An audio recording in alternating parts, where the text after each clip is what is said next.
ಜನವರಿ 22ರಂದು ಕೋಟ್ಯಾಂತರ ಹಿಂದೂಗಳ ಕನಸು ನನಸಾಗ್ತಾ ಇದೆ. ಇನ್ನು ಮಂಡ್ಯದ ಲೇಬರ್ ಕಾಲೋನಿಯಲ್ಲಿ ನೂತನವಾಗಿ ನಿರ್ಮಾಣಗೊಂಡಿರುವಂತಹ ರಾಮ ಮಂದಿರವು ಕೂಡ ಉದ್ಘಾಟನೆಗೊಳ್ಳಲಿದೆ. ಆ ಒಂದು ದೃಶ್ಯಗಳನ್ನು ನೋಡಬಹುದು. ಇದೇ ಒಂದು ದೇಗುಲ ಈಗಾಗಲೇ ನಿರ್ಮಾಣಗೊಂಡಿರುವಂತದ್ದು. ಅಯೋಧ್ಯೆಯಲ್ಲಿ ರಾಮ ಮಂದಿರ ಉದ್ಘಾಟನೆ ದಿನವೇ ಮಂಡ್ಯದ ಲೇಬರ್ ಕಾಲೋನಿಯಲ್ಲಿ ಇಲ್ಲಿ ನಿರ್ಮಾಣಗೊಂಡಿರುವಂತಹ ಈ ಒಂದು ಮಂದಿರದಲ್ಲಿ ರಾಮನ ವಿಗ್ರಹ ಪ್ರತಿಷ್ಠಾಪನೆಗೊಳ್ಳಲಿದೆ. ಆ ನಿಟ್ಟಿನಲ್ಲಿ ಬಹಳಷ್ಟು ಖುಷಿಯಿಂದ ಈ ಒಂದು ಭಾಗದ ಜನರು, ಈ ಒಂದು ಏರಿಯಾದ ಜನರು ಇರುವಂತದ್ದು. ಇನ್ನು ಅವ್ರನ್ನು ಕೂಡ ನೇರವಾಗಿ ಮಾತಾಡಿಸುವಂತ ಕೆಲಸವನ್ನ ಮಾಡೋಣ. ಅಂದ್ರೆ ಈ ಒಂದು ಅಯೋಧ್ಯೆಯಲ್ಲೇ ರಾಮ ಮಂದಿರ ಒಂದು ಉದ್ಘಾಟನೆ ದಿನವೇ ಇಲ್ಲೂ ಯಾಕೆ ಎಂಬ ಒಂದು ಪ್ರಶ್ನೆಯನ್ನು ಕೂಡ ಮಾಡೋಣ. ಸರ್, ಬಹಳಷ್ಟು ಖುಷಿಯಲ್ಲಿದ್ದೀರಿ. ಅಯೋಧ್ಯೆಯಲ್ಲಿ ಏನು ಕೋಟ್ಯಾಂತರ ಹಿಂದೂಗಳ ಕನಸು ನನಸಾಗ್ತಾ ಇದೆ. ಅವತ್ತೇ ಮಂಡ್ಯದಲ್ಲಿ ಇಲ್ಲಿ ನಿರ್ಮಾಣಗೊಂಡಿರುವಂತಹ ರಾಮ ಮಂದಿರದಲ್ಲಿ ರಾಮನ ವಿಗ್ರಹ ಪ್ರತಿಷ್ಠಾಪನೆ ಆಯ್ತದೆ. ಏನ್ ಹೇಳ್ತೀರಾ ಸರ್? ಇದು ನಮ್ಮ ಭಾಗದ ಜನರಿಗೆ ಮತ್ತು ನಮ್ಗೆಲ್ಲ ಸುಕೃತ ಪುಣ್ಯ ಅಂತ ನಾವು ಭಾವಿಸ್ತೀವಿ ಸರ್. ಈ ಸಂದರ್ಭದಲ್ಲಿ ನಮ್ಗೆ ಅವಕಾಶ ಸಿಕ್ಕಿರೋದು ಆ ದೇವರು. ನಾವು 14 ವರ್ಷ ಆಗಿತ್ತು ದೇವಸ್ಥಾನ ಕಟ್ಟಬೇಕು ಅಂತ ಪ್ರಾರಂಭ ಮಾಡಿ. ಶ್ರೀರಾಮ್ ದೇವರು ವನವಾಸದಂಗೆ 14 ವರ್ಷ ನಾವು ಸತತ ಪ್ರಯತ್ನದ ಫಲವಾಗಿ ಇವತ್ತು ರಾಮನ ವಿಗ್ರಹ ಪ್ರತಿಷ್ಠಾಪನಾ ಅವಕಾಶ ನಮ್ಮ ಏರಿಯಾದ ಹಿರಿಯರು ನಮಗೆಲ್ಲ ಲಭ್ಯವಾಗಿದೆ. ಇದೇ ಸಂದರ್ಭದಲ್ಲಿ ಅಯೋಧ್ಯೆನಲ್ಲೂ ರಾಮ ಮಂದಿರ ಪ್ರತಿಷ್ಠಾಪನೆ ಆಗ್ತಾ ಇರೋದು ನಮ್ಮ ಪೂರ್ವಜನ್ಮದ ಪುಣ್ಯ ಅಂತ ನಾವು ಭಾವಿಸಿದ್ದೀವಿ. ಹಾಗಾಗಿ ಈ ಸಂದರ್ಭದಲ್ಲಿ ನಾವು 19ನೇ ತಾರೀಕಿಂದ 22ನೇ ತಾರೀಕುವರೆಗೂ ಸತತವಾಗಿ ಪೂಜಾ ಕಾರ್ಯಕ್ರಮಗಳನ್ನು ಶಾಸ್ತ್ರೋಕ್ತವಾಗಿ ಮಾಡೋದಕ್ಕೆ ಅಯೋಧ್ಯೆಯಲ್ಲಿ ಯಾರು ಈಗ ಪ್ರತಿಷ್ಠಾಪನಾ ಕಾರ್ಯಕ್ರಮದ ಉಸ್ತುವಾರಿ ವಹಿಸ್ಕೊಂಡಿದ್ದಾರೆ, ಶೃಂಗೇರಿ ಮಠದ ಸ್ವಾಮೀಜಿಗಳ ನೇತೃತ್ವದಲ್ಲಿ ಅವರ ಶಿಷ್ಯ ವರ್ಗದವರೇ ನಮ್ಮ ದೇವಸ್ಥಾನನೂ ಸಹ ಓಪನ್ ಮಾಡ್ತಾ ಇದ್ದಾರೆ. ಆ ಪೂಜಾ ಕಾರ್ಯಕ್ರಮಗಳೆಲ್ಲ ಅವರೇ ಮಾಡ್ತಾ ಇದ್ದಾರೆ.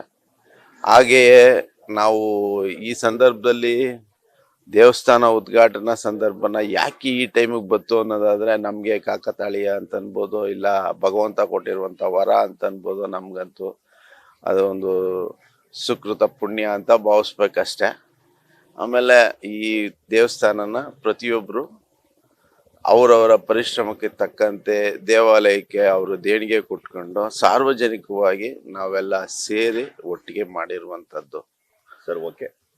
ಇವ್ರು ಹೇಳ್ತಾ ಇದ್ರು ಒಂದ್ ರೀತಿ 14 ವರ್ಷ ಆಯ್ತು ಈ ಮಂದಿರ ಉದ್ಘಾಟನೆ ಮಾಡೋಕೆ ಅಂತ. ಇವತ್ತು ಕಾಲ ಕೂಡ ಬಂದಿದೆ. ಅಯೋಧ್ಯೆ ದಿನವೇ ಇಲ್ಲಿ ಒಂದು ಲೋಕಾರ್ಪಣೆಗೊಳ್ತಾ ಇರುವಂತದ್ದು ಮಂದಿರ. ಅದ್ರ ಜೊತೆಗೆ ಇನ್ನೊಂದು ವಿಶೇಷತೆ ಅಂತಂದ್ರೆ ಅಯೋಧ್ಯೆಯಲ್ಲಿ ರಾಮಲಲ್ಲನ ಮೂರ್ತಿನ ಕೆತ್ತನೆ ಮಾಡಿರುವಂತಹ ಶಿಲ್ಪಿಯೇ ಇಲ್ಲೂ ಕೂಡ ಆ ಒಂದು ರಾಮನ ವಿಗ್ರಹವನ್ನ ಕೆತ್ತನೆ ಮಾಡಿರುವಂತದ್ದು. ಏನ್ ಸರ್, ಯಾಕೆ ಸರ್ ಅವರಿಂದನೇ ಆ ಒಂದು ವಿಗ್ರಹವನ್ನು ಕೆತ್ತನೆ ಮಾಡ್ಬೇಕು ಅಂತ ಅನಿಸ್ತು? ಇಲ್ಲ, ಅವಾಗಲೇ ಮಾಡಿಗೆ ಇದು ಮಾಡಿದ್ರು. ನಾವು ಈಗ ಮೂರು ಟೈಮು ಇದು ಓಪನ್ ಮಾಡ್ಬೇಕಂತ ಪ್ರಯತ್ನ ಪಟ್ಟು ಆಗಲಿಲ್ಲ. ಏನೋ ಈ ಟೈಮಲ್ಲಿ ಆಗ್ಬೇಕಂತ ಅನ್ನಿಸ್ತು. ಇದೇ ಟೈಮಲ್ಲಿ ಏನೋ ದೇವರು ರಾಮ ಅನುಕೂಲ ಕೊಟ್ಟಿದ್ದಾನೆ.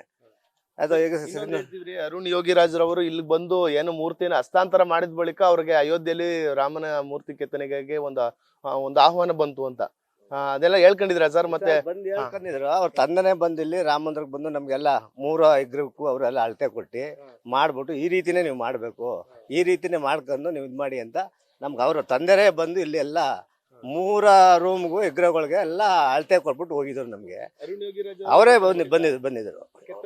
ಅವರೇ ಬಂದಿದ್ರು. ಅವ್ರ ತಂದೆಯವರು ಬಂದಿದ್ರು ಇಲ್ಲಿ ನಮ್ಮ ರಾಮ ಮಂದಿರಕ್ಕೆ ಬಂದು ಈ ತರ ಮಾಡಿ ಒಳ್ಳೇದಾಯ್ತದೆ ಅಂತ ಅವರು ಹೇಳ್ಬಿಟ್ಟು ಹೋಗಿದ್ರು. ಸರ್, ನೀವು ಅರುಣ್ ಯೋಗಿರಾಜ್ರವರಿಂದ ಆ ಒಂದು ವಿಗ್ರಹವನ್ನ ಕೆತ್ತನೆ ಮಾಡಿಸಿದ್ರಿ.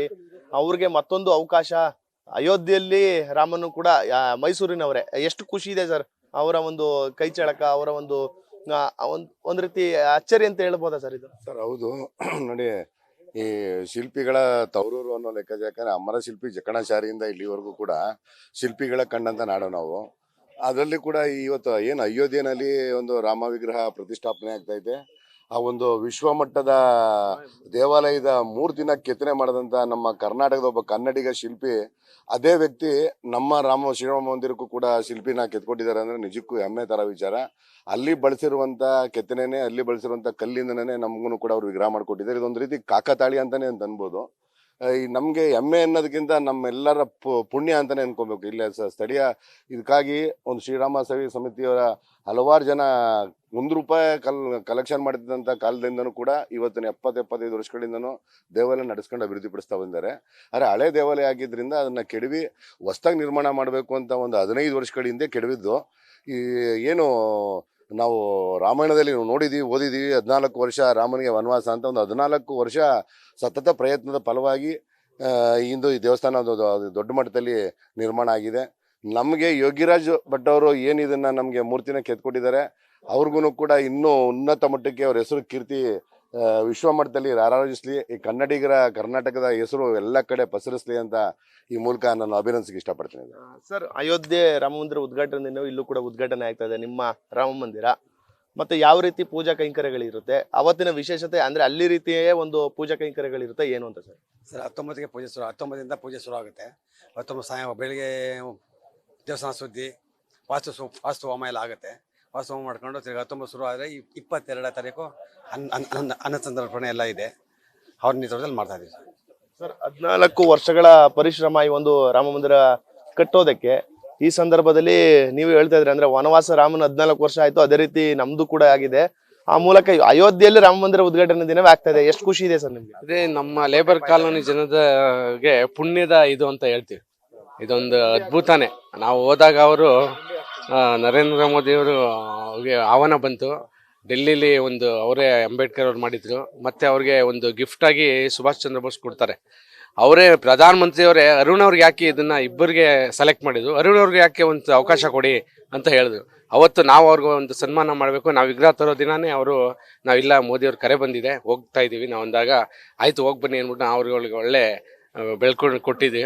ಅವತ್ತು ಅವರು ತೊಗೊಂಡೋಗಿ ದೇವರು ಹಣದ ವ್ಯವಸ್ಥೆ ಏನಿಲ್ಲ, ನೀವು ತೊಗೊಂಡೋಗಿ ಆರಾಮಾಗಿ ಅಂದರು. ಅವತ್ತು ತೊಗೊಂಡ್ಬಂದು ಏನೋ ಗೊತ್ತಿಲ್ಲ, ಅಯೋಧ್ಯೆ ರಾಮ್ಗೂ ಇಲ್ಲಿಗೂ ಏನೋ ಒಂದು ಸಂಬಂಧ ಇರ್ಬೋದೇನೋ, ಯಾವುದೋ ಜನ್ಮದಲ್ಲಿ ರಾಮ ಇಲ್ಲಿ ಹೋಗಿದ್ದೇನೋ ಅನ್ನಿಸ್ತಾ ಇದೆ ನಮಗೆ. ಇದು ನಾವೆಲ್ಲ ಇಲ್ಲ ಇಲ್ಲೂ ಕಾಲಿಟ್ಕೊಂಡು ಹೋಗಿದ್ದೇನೋ ಅನ್ನೋ, ಬರೀ ಒಂದು ಫೋಟೋ ಇಟ್ಟು ಪೂಜೆ ಮಾಡ್ತಿದ್ದು ರಾಮಂದ್ರ. ಇದು ಏನು ರಾಮ ಲಕ್ಷ್ಮಣ ಸೀತೆ ಫೋಟೋ ಇಟ್ಟು ಪೂಜೆ ಮಾಡ್ತೀವಿ. ಯಜಮಾನ್ರು ಮಾದಣ್ಣ ಅವರು ಇವರ ಅಧ್ಯಕ್ಷತೆಯಲ್ಲಿ ಅವಾಗಿಂದ ಮಾಡ್ತಾ ಇದ್ದು. ಹಾಗಾಗಿ ಏನೋ ನಮಗೆ ಇದು ಲೇಬರ್ ಕನ್ವಿನ್ಸ್ ಕರ್ನಾಟಕ ಜನತೆಗೂ ಇದೊಂದು ಸಿಹಿ ಸುದ್ದಿ.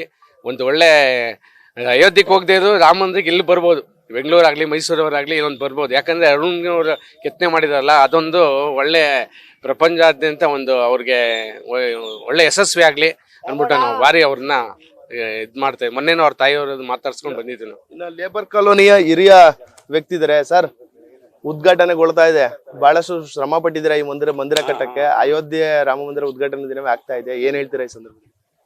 ಸರ್, ಇದು ನಮ್ಮ ಹೆಮ್ಮೆ ಅಂತ ಕಾಣ್ತದೆ.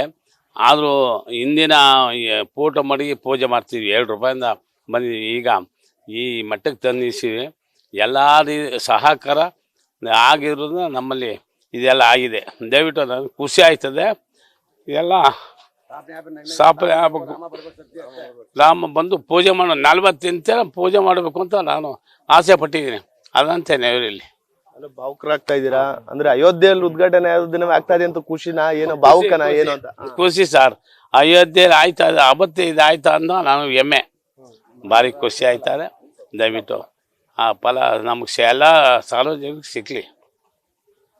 ಇದಿಷ್ಟು ಏನು ಮಂಡ್ಯದ ಲೇಬರ್ ಕಾಲೋನಿಯ ನಿವಾಸಿಗಳ ಒಂದು ಭಾವುಕ ಮಾತುಗಳು. ಅಂದ್ರೆ ಇದು ನಮ್ಮ ಪುಣ್ಯ ಅಂತಾನೆ ಹೇಳ್ಬೋದು. ಅಯೋಧ್ಯೆಯಲ್ಲಿ ರಾಮ ಮಂದಿರ ಉದ್ಘಾಟನೆಗೊಳ್ತಾ ಇದೆ, ಅವತ್ತೇ ಇಲ್ಲೂ ಕೂಡ ಉದ್ಘಾಟನೆಗೊಳ್ತಾ ಇರುವಂತದ್ದು ನಮ್ಗೆಲ್ಲರೂ ಕೂಡ ಖುಷಿ ತಂದಿದೆ. ಅದರಲ್ಲೂ ಕೂಡ ಇದೊಂದು ರೀತಿ ಪುಣ್ಯ ಮತ್ತು ಹೆಮ್ಮೆಯ ವಿಚಾರ ಎಂಬ ಮಾತುಗಳನ್ನು ಕೂಡ ಹೇಳ್ತಾ ಇರುವಂತದ್ದು. ಕ್ಯಾಮ್ರಾ ಪರ್ಸನ್ ನರ್ಸಿ ಜೊತೆ Nandish, news first Mandya. News first ನಿರ್ಭೀತಿಯಿಂದ ನಿಮ್ಮ ಪರವಾಗಿ.